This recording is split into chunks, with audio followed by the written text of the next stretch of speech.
friends or family members who go to like yard sales or like swap meets or antique shops and buy these objects who like they come home with, and you're just looking at them like, why would you buy this? There's no use for this whatsoever. And they just like, they love it so much, and they're like, whatever, like it's mine. And then you end up using it later, like, oh yeah, good job, you know? Well, my quote today is, if you keep something for 7 years, you're sure to find use for it.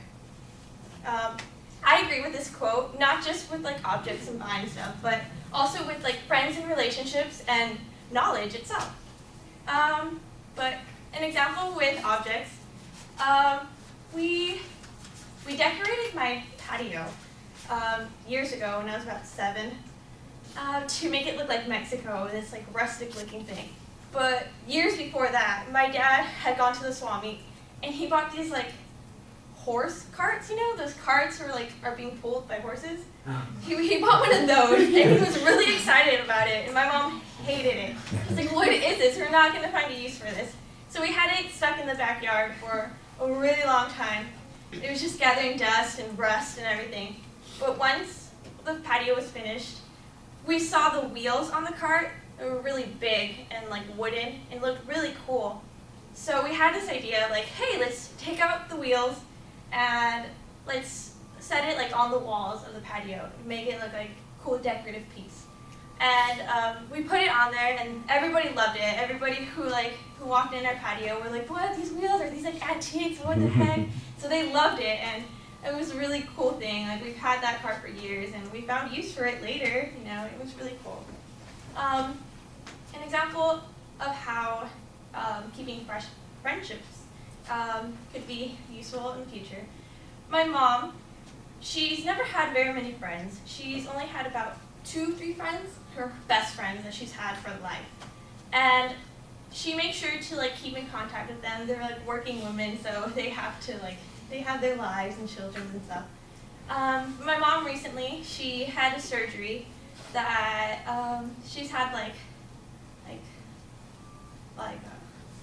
post she had like a depression after that surgery. She had a lot of anxiety and like she couldn't sleep. She felt very lonely. And those friends that she's had were of like the best help to her. They would visit her and everything, and they really don't like see each other often. But like she's had those friends for a very long time, and in the time of need, like she used them. She didn't use them, but like, she found like really great help in them. So that was a really cool example of that. Knowledge.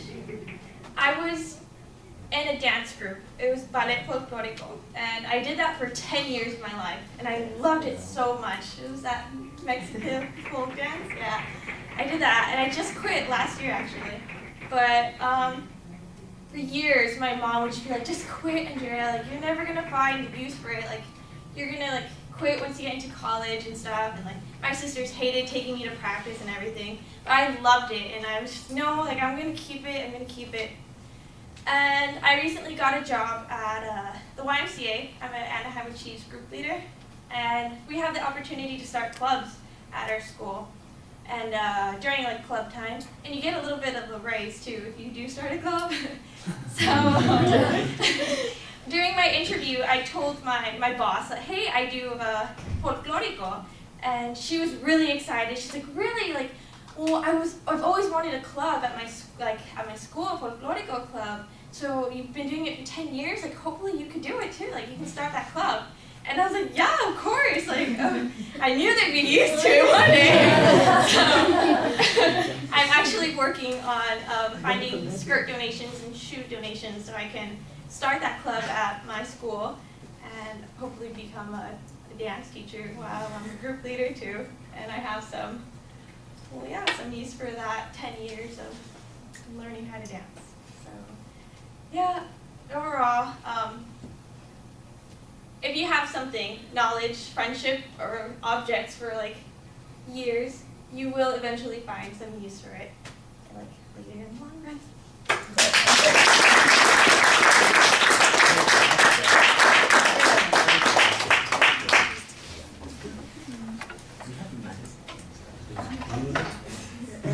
Oh my God, yeah, I can folklorico.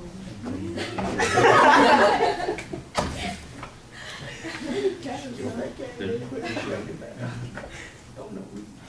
Did you have the braids? The braids with the rhythm? Yeah.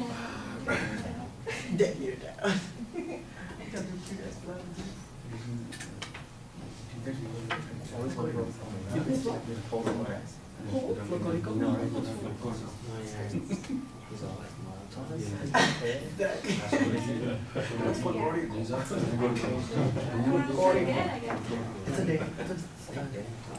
These are large dresses. You too? I see.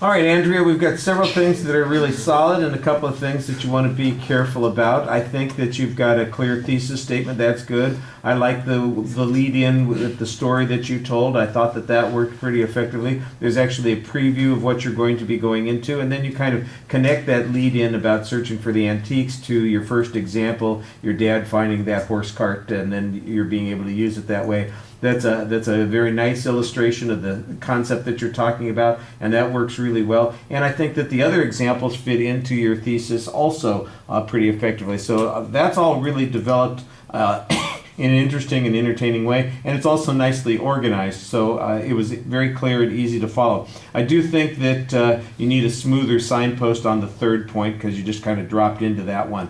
On presentation issues, you have a tendency to drop your voice sometimes, and sometimes I can tell you're doing it for effect. It's kind of like you're just, you know what I'm talking about, you know, that kind of thing. But sometimes it also just sounds like you're trailing off, like I don't know, you've lost your energy or your enthusiasm for the subject.